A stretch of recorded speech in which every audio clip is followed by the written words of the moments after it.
Hello watchers! Following the release of my very first video on this channel regarding the Peak Watcher functionality, I've received several questions asking me how to monitor the master track of a project. The older Peak Watcher before the gain reduction update had a dedicated functionality to actually do that, and the newest Peak Watcher removed this functionality, and now people seem to be struggling with how to actually do that. That is the reason why I decided to create a follow-up video, which will quickly demonstrate how to actually monitor your master track using the newest Peak Watcher functionality in OSARA. Stay tuned and enjoy.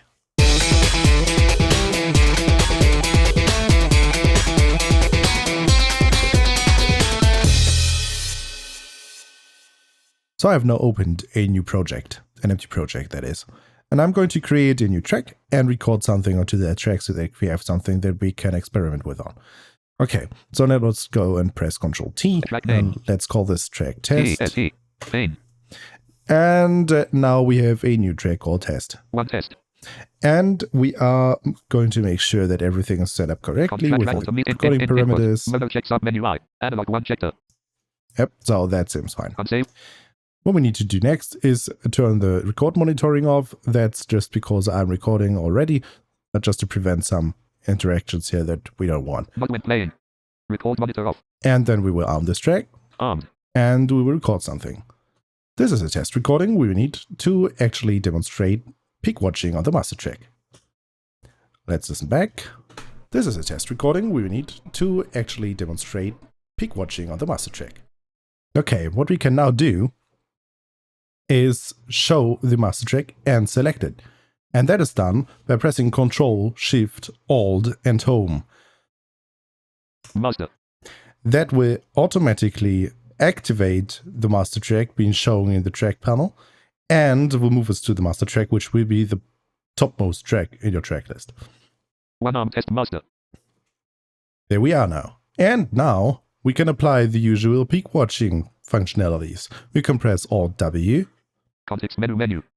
And we have the usual options in here. First watcher, not configured 1. Second watcher, not configured 2. First watcher, not configured 1. Peak watcher, master dialog. Follow when last touch track changes, checkbox not checked, Alt plus F. And we can just apply the usual techniques that you've learned from the previous video here. We can check the follow last touch track option, and as long as the master track stays shown within the track panel and you basically select it, it will automatically be watched by the Peak Watcher. You can also disable this and select the master track permanently and will permanently monitor the master track and tell you the peak that it received.